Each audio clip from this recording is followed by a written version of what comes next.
Vladimiras Putinas šiandien viešai pareiškė, kad Rusija neva jau laimėjo šį karą, o Kijevas tiesiog galvoja, kaip būtent įforminti šią Rusijos pergalę.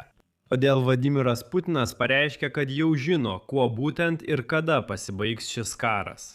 Tuo pačiu metu po Rusijos Federacijos ginkluotųjų pajėgų generalinio štabo vado Gerasimovo pasakų apie naujus Rusijos armijos teritorinius užkariavimus Ukrainoje, Putinas netikėtai pareiškė, kad visa ši nevalstybė dabar privalo dirbti frontui. Jis pridūrė, kad Kremlius tęs vadinamosios saugumo zonos kūrimą pasienyje su Ukraina, o visi vadinamosios specialiosios karinės operacijos tikslai bus pasiekti. Tačiau tuo pačiu metu rusų naftos eksporto apimtys. Nafta iš Rusijos smuko, Tuapsės naftos perdirbimo gamykla po atakos visiškai sustojo, o dūmai nuo gaisrų Tuapsės uoste jau nusidriekė. 300 km. O šiaip pas Putiną iš esmės viskas pagal planą ir viskas gerai.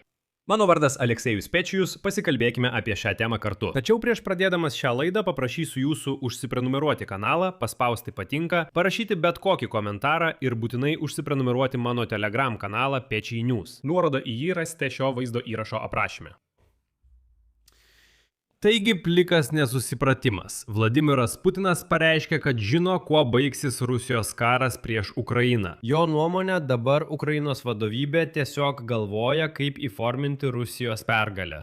Kremliaus propagandistai šiandien pareiškė, kad Putinas vedė derybas su Žemutinio Naugardo miesto dūmos vadovu Jevgenijumi Čensovu. Ir pastarasis pareiškė, kad niekas net nebejoja būsima Kremliaus pergalė, net ir priešas, tai yra Ukraina.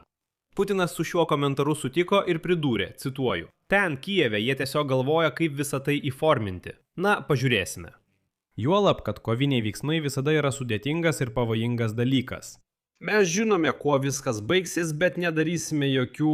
Ir toks pareiškimas nuskambėjo po gėdos, kurią paskelbė Rusijos Federacijos armijos generalinio štabo viršininkas Valerijus Gerasimovas. Šitas stebuklas šiandien pareiškia, kad rusai neva visiškai užėmė, kas būtų pagalvojęs, Luhansko sritį.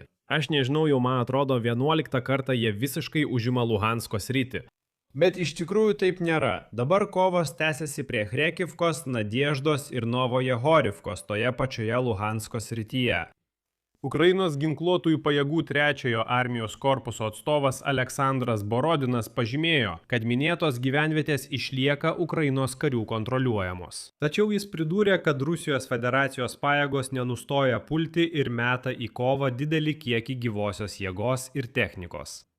Borodinas taip pat pažymėjo, kad šiame fronto ruože per pastaruosius 6 mėnesius fronto linija beveik nepasikeitė. Prieš rusus iškeltas operatyvinis uždavinys prasiveržti Borovajos Limano kryptimi, nes tai yra raktas į Slovjanską ir Kramatorską. Tačiau lyg šio gėdos būtų maža, Gerasimovas dar pridūrė, kad rusai vėl eilinį kartą užėmė Kupiansko Uzlovoje Charkivo srityje, o Zaporižės kryptimi esą vyksta gatvės mūšiai Orychove ir Zaporožcėje.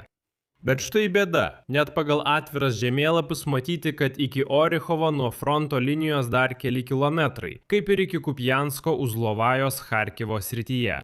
Šiuo metu ten net nėra vadinamosios pilkosios zonos, tačiau pas Gerasimovą jie jau užėmė šias teritorijas. Tačiau rusams viskas taip nuostabu, viskas taip gerai, kad šiandien Vladimiras Putinas paragino visus rusus dirbti frontui.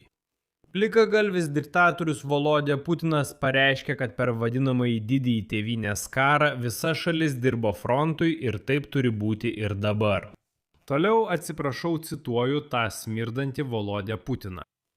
Didžiojo tėvynės karo metu visas užnugaris dirbo dėl fronto, dėl mūsų karių, dėl mūsų gynėjų. Bet ne tik gamino tankus, lėktuvus, patrankas ir sviedinius, juk pačiais sunkiausiais didžiojo tėvynės karo mėnesiais, šaltomis 1941 ir 1942 metų žiemos dienomis, kaip ir dabar, vaikai, močiutės, moteris mezgė kojines, siuntė siuntinius ir dovanas į frontą. Štai tame vienybėje ir slypi mūsų pergalių sėkmė. Taip bus ir dabar.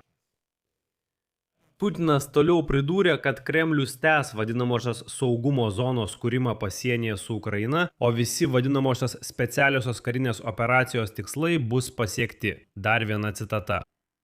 Mes žinome, kuo viskas baigsis, tačiau nedarysime jokių viešų pareiškimų šiuo klausimu, o tiesiog įgyvendinsime ir sieksime tų tikslų, kuriuos savo išsikėlėme. Ir čia, žinote, jei rusai turėtų bent truputį smegenų, jie tikriausiai paklaustų: palauk, ar mes išsikėlėme tokius tikslus, ar tu asmeniškai, Volodė Putinai, juos išsikėlei? Tačiau dėl to, kad rusai tokio smegenėlio neturi, jie žinoma tokių klausimų neužduoda. Nes vergams buvo pasakyta eiti mirti už Volodę Putiną ir vergai eina mirti už Volodę Putiną. Ir žinoma, jie visiškai tam nesipriešins. Ir štai pasak agentūros Bloomberg šaltinių artimų Kremliui, Putinas ruošiasi tęsti karą dar 1 ar 2 metus, nes taikos derybos, kurios daugiau nei metus vyko tarpininkaujant Donaldo Trumpo administracijai, atsidūrė aklavietėje. Putinas toliau reikalauja, kad Kijevas visiškai atiduotų Donbasą, tuo tarpu Volodymyras Zelenskis atsisako daryti teritorinės nuolaidas, pabrėždamas, kad toks scenarijus ateityje lemtų naują Rusijos agresiją. Kaip teigia Bloomberg pašnekovai, Kremlius tikisi pradėti naują puolimą, kad karinė jėga perimtų kontrolę teritorijų, kurias aneksavo 2022 metais. Tačiau reikšminga pažanga fronte mažai tikėtina, tai pripažįsta Bloomberg agentūros šaltiniai. Kodėl? Todėl, kad ši rusų laukinė armija negali įveikti vadinamosios dronų sienos, kurią sukūrė Ukrainos ginkluotosios pajėgos, sunaikindamos iki 90% šturmuotojų. Dar iki tol, kol jie pasieks fronto liniją. Praėjusiais metais Rusijos generalinio štabo generolams pavyko užimti vos 0,8% Ukrainos teritorijos, o metais anksčiau tik 0,6%. Kai kuriuose vietose Rusijos puolimo tempas siekė vos 15 metrų per dieną ir tai tapo antirekordu per daugiau nei 100 metų šiuolaikinės karo istorijos. Ir čia pažymėsiu, kad Kremlius, siekdamas tęsti karo veiksmus, ruošia visuomenę naujam vadinamajam daliniam mobilizavimui. Apie tai dar vasarį rašė Amerikos karo studijų instituto ekspertai. Apie informacinių sąlygų kūrimą priverstiniam rusų šaukimui į frontą liudija stiprėjantis interneto blokavimai. Taip pat praėjusių metų pabaigoje priimti įstatymai, leidžiantis Rusijos Federacijos gynybos ministerijai pasitelkti 2 milijonų mobilizacinį rezervą. Apie tai vakar kalbėjo ir Volodymyras Zelenskis, teigdamas, kad interneto blokavimas neplautiems rusams yra būtent pasiruošimas dideliai mobilizacijai. Tuo tarpu Rusija dabar kenčia smūgio Tuapsei pasekmes. Pranešama, kad Rosneft Tuapsės naftos perdirbimo gamykla buvo priversta sustabdyti naftos perdirbimą nuo balandžio 16 dienos po bepiločių orlaivių atakos Tuapsės uoste. Bepiločių orlaivių atakos Tuapsėje įvyko balandžio 16 dieną ir balandžio 20 dieną, sukeldamos gaisrą ir apgadindamos naftos uosto infrastruktūrą. Dėl gaisrų uosto terminale ir naftos produktų rezervuarų parke dabar tapo neįmanoma iškrauti produkcijos. Na ir pabaigai parodysiu jums tiesiog nuostabią nuotrauką.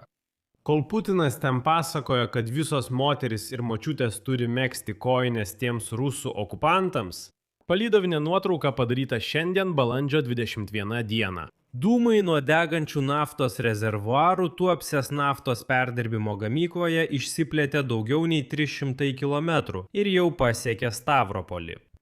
Gaisras naftos perdirbimo gamykloje tęsiasi jau kelias dienas ir tai puiku. Čia padėsiu daugtaškį. Savo nuomonę ir išvadas rašykite komentaruose po šiuo įrašu. Prenumeruokite kanalą, paspauskite varpelį ir nepamirškite paspausti patinka, jei norite paremti šio YouTube kanalo veiklą.